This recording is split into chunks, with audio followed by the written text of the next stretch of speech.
జై శ్రీరామ్ అంటే భయపడుతున్నా. జై శ్రీరామ్ నినాదమే ఇలా పశ్చిమ బెంగాల్లో జై బెంగాల్ జై శ్రీరామ్ నినాదంతో అధికారంలోకి వచ్చామన్నా. అస్సాంలో కూడా జై శ్రీరామ్ నినాదంతో అధికారంలోకి వచ్చామన్నా. నెక్స్ట్ తెలంగాణలో వచ్చేది జై శ్రీరామ్ జై తెలంగాణ. ఏం నినాదం? జై శ్రీరామ్ జై శ్రీరామ్ జై శ్రీరామ్. ఇలా కూడా అంటాడు జై శ్రీరామ్ అంటే కడుపు నింపుతుందా అన్నాడు. నింపుతుందా నింపదా అన్న? రే జై శ్రీరామే మా లోపల ఆవేశాన్ని నింపేది, జై శ్రీరామే మా లోపల ఆలోచన నింపేది, జై శ్రీరామే మా లోపల పౌరుషం నింపేది.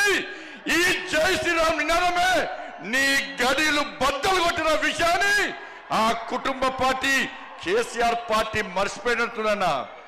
ఆ రోజు జై శ్రీరామ్ నినాదంతోనే జై శ్రీరామ్ నినాదం మారు మోగింది కాబట్టి నీ గడిలు బద్దలు కొట్టి నిన్ను ఫామ్ హౌస్ కు పరిమితం చేసిన నినాదమే నా జై శ్రీరామ్ నినాదం అన్న విషయాన్ని గుర్తుంచుకో.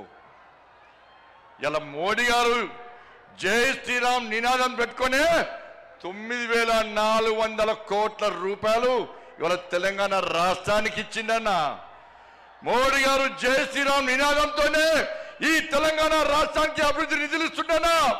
ఇలా మోడీ గారు నిధులు ఇచ్చడం వరకు ఇవ్వబడబట్టే తెలంగాణ రాష్ట్రంలో పాలన కొనసాగుతుంది తప్ప మోడీ గారు లేకుంటే ఇవాళ తెలంగాణ రాష్ట్రంలో ప్రభుత్వం నడిచే పరిస్థితి లేదు.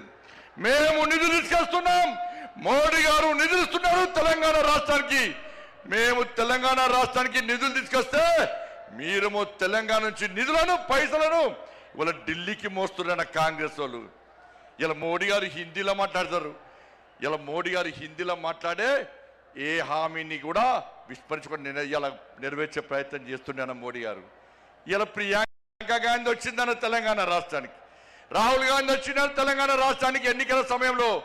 ఏమైంది? హిందీలో మాట్లాడి 6 గ్యారెంటీలు అమలు చేస్తామన్న రాహుల్ గాంధీ, ప్రియాంక గాంధీ హిందీలో మాట్లాడే వ్యక్తులు ఇవాళ కనీసం 6 గ్యారెంటీల గురించి మాట్లాడకుండా ముఖం చెల్లకుండా తెలంగాణకు రావడం బంద్ చేసి ముఖం కిందికేసి పారిపోయిన విషయాన్ని కాంగ్రెస్ పార్టీ నాయకులు గుర్తించాలి. అందుకే మా కార్యకర్తల పడ జోష్ ఉందన్న. ఈ జోష్ చూస్తే, మీ ఆవేశం చూస్తే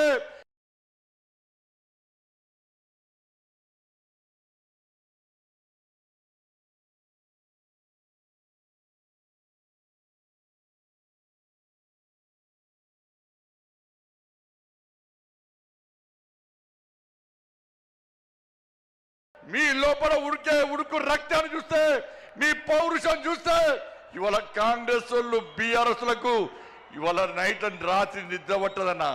బెంగాల్లో గెలిచామన్న, బెంగాల్ వట్టి గెలవలేదన్న, బెంగాల్ వట్టి గెలవలేదన్న.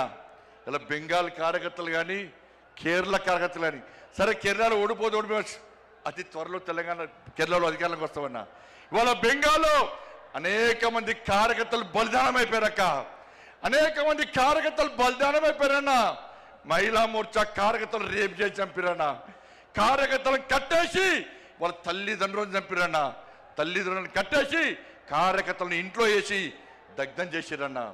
300 మందికి పైగా ఇవాళ బెంగాల్లో కార్యకర్తలు బలిదానం చేస్తే ఇలా కార్యకర్తల బలిదానాన్ని నా నరేంద్ర మోడీ, నా అమిత్ షా వృధా ఓనేలేదన్నా. ఎట్టి పరిస్థితుల్లో కసితోని, సంకల్పంతోని ఇలా బెంగాల్లో ఎట్టి పరిస్థితుల్లో అధికారం రావాలని చెప్పి కార్యకర్తలు కష్టపడి పనిచేసారు కాబట్టి కార్యకర్తల బలిదానం వృధా ఓనికుండా ఇలా బెంగాల్లో అధికారంలోకి వచ్చినామన్నా. ఇలా కేరళలో కూడా బలిదానం చేసినా. నేను ఒక మీటింగ్ పోయినా కేరళలో, ఏబీవీపీ ర్యాలీకి పోయినా. ఒక నాయకుడు బ్రహ్మాండంగా స్పీచ్ ఇస్తున్నాడు, జోష్ వస్తున్నది. ఆ నాయకుడు మాట్లాడి ఒకటిసారి ఇక్కడ నుండి ఇంతసారి కళ్ళు బయటకు వచ్చిందన్న. ఆశ్చర్యపోయినాం. ఏందని చూస్తే నన్ను పిఎఫ్ఐ గుండాలు నా కన్నును పీకేసారు. నాకు పెట్టుడు కాను, నన్ను చేతులు 2 కట్టేసి ఈ పిఎఫ్ఐ మైనార్టీ ముస్లిం గుండాలు ఇలా నా కన్నును పీకేస్తే, పెట్టుడు కన్నుతో నేను ధర్మం కోసం, సమాజం కోసం, నేను నమ్మిన సిద్ధాంతం కోసం పనిచేస్తున్నా తప్ప నేను పారిపోలేదని చెప్పిన వ్యక్తి ఆ కార్యకర్త అన్న. అంతెందుకన్నా ఇలా రాజ్యసభలో సుందరం మాస్టర్ సుందరం మాస్టర్ 2 కాళ్ళు నరికేస్తే ఇప్పటికి పెట్టుడు కాళ్ళతోని వాళ్ళ ధర్మం కోసం, దేశం కోసం, పార్టీ కోసం పనిచేస్తున్న వ్యక్తిని గుర్తించి నా నరేంద్ర మోడీ రాజ్యసభ మెంబర్ ఇచ్చిన విషయాన్ని మనం మర్చిపోద్దన్నా. అదే తెలంగాణ రాష్ట్రంలో అనేక మంది కార్యకర్తలు ఓడొడుకున్నామన్నా.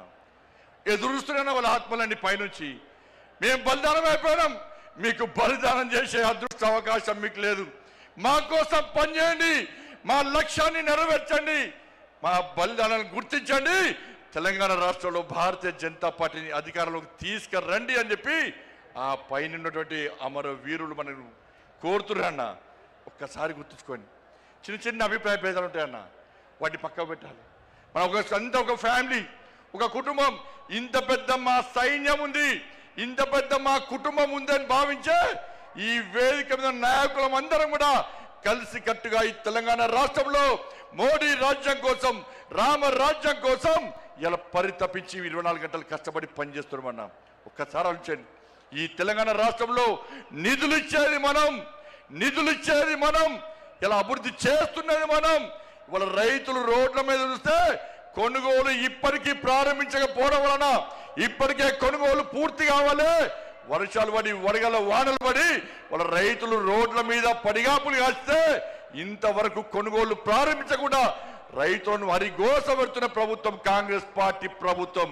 ఇలా పైసలు ఇచ్చింది మనం, కొనుగోలుకు డబ్బులు ఖర్చు పెట్టేది మనం, నిధులు ఇచ్చేది మనం, మధ్యవర్తితో వహించి కొనుగోలు ప్రారంభించకుండా రైతులను నడ్డి విస్తున్న ప్రభుత్వం ఇలా కాంగ్రెస్ పార్టీ ప్రభుత్వం. ఉద్యోగులకు డిఏ లేవు, పిఆర్సీ అమలు లేదు, నిరుద్యోగులకు ఉద్యోగం లేదు, నిరుద్యోగ వృద్ధి లేదు, విద్యార్థులకు భరోసా కాలేదు, 2500 మహిళలకు లేవు, 4000 రూపాయల ఆసరా పెన్షన్ లేదు, అందరికీ రైతు భరోసా లేదు, అందరికీ రైతు బోనస్ లేదు. వాళ్ళు ఏమీ లేకుండా ఇలా 6 గ్యారెంటీలు పక్క పెట్టి కేవలం ఢిల్లీకి పైసలు పంపడే లక్ష్యంగా ఇలా రేవంత్ రెడ్డి ప్రభుత్వం పనిచేస్తున్న విషయాన్ని ఒక్కసారి గుర్తు చేసుకోవాల్సిన అవసరం ఉంది. ఇలా ఇచ్చేది మనమన్నా. ఒక్కసారి నాతో పాటు చెప్పండి అన్న. ప్రధానమంత్రి గరీబ్ కళ్యాణ్ అన్న యోజనకు బియ్యానికి పైసలు ఇచ్చేది ఎవరన్నా? వాళ్ళ బియ్యానికి పైసలు ఇచ్చేది నరేంద్ర మోడీ ప్రభుత్వం అన్నా. స్వచ్ఛ భారత్ మిషన్ పైసలు ఇచ్చేది ఎవరన్నా? జాతీయ రహదారులో పైసలు ఇచ్చేది ఎవరన్నా?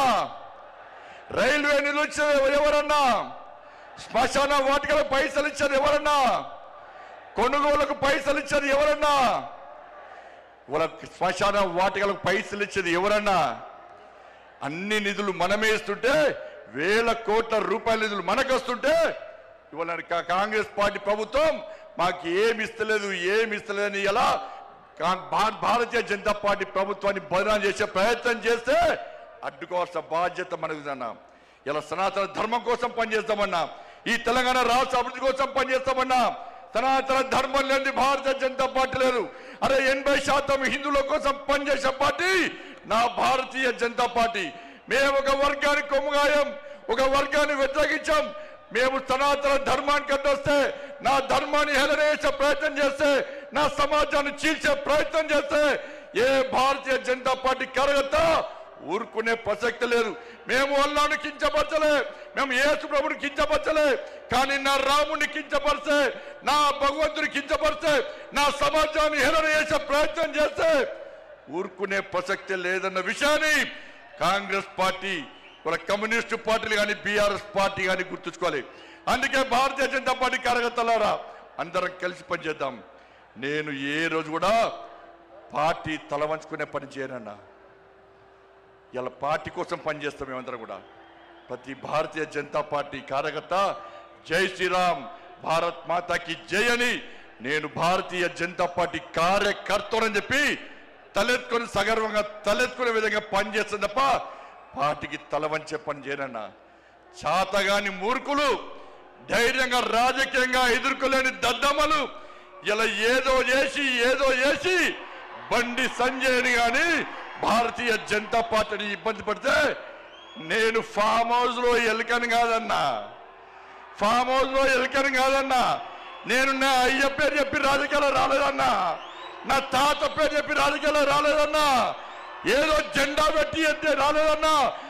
నేను కాసేపు జెండాను కమలపు జెండాను భుజం మీద మోసుకొని సామాన్య కార్యకర్తగా నా రాజకీయం ప్రారంభించి ఒక రాష్ట్రీయ స్వయం సేవకగా, ఒక ఏబీవీపీ కార్యకర్తగా, ఒక యువమోర్చా కార్యకర్తగా, ఒక నరేంద్ర మోడీ శిష్యునిగా భారతీయ జనతా పార్టీ కార్యకర్తగా పనిచేస్తున్నప్ప సగర్వంగా భారతీయ జనతా పార్టీ కార్యకర్తని తలెత్తుకొని తిరిగి పనిచేస్తున్నప్ప తల వంచే పని చెయ్యన్నా. నన్ను నమ్మండి అన్నా, తప్పుడు ప్రచారం నమ్మకండి అన్నా, మా ఎంబడి ఉండండి. ఇక వదిలిపెట్టే ప్రసక్తే లేదు. ఈ రోజు నుంచే మోడీ గారు ఈ రోజు వచ్చిపోయిన తర్వాత ఈ రోజు నుంచే తెలంగాణ రాష్ట్రంలో ధర్మం, తెలంగాణ అభివృద్ధి, ధర్మం ఆధారితంగా తెలంగాణ రాష్ట్రాన్ని అభివృద్ధి చేయాలంటే జై శ్రీరామ్, జై తెలంగాణ, జై శ్రీరామ్, జై శ్రీరామ్. ధన్యవాదాలు. జై శ్రీరామ్, జై తెలంగాణ. భారత్ మాతా కి, భారత్ మాతా కి. దేశం కోసం మోడీ, దేశం కోసం మోడీ. భారతీయ జనతా పార్టీ ఓబీసీ మోర్చా జాతీయ అధ్యక్షులు, రాజ్యసభ సభ్యులు డాక్టర్ లక్ష్మణ్ గారిని మాట్లాడాల్సి కోరుతా ఉన్నాను.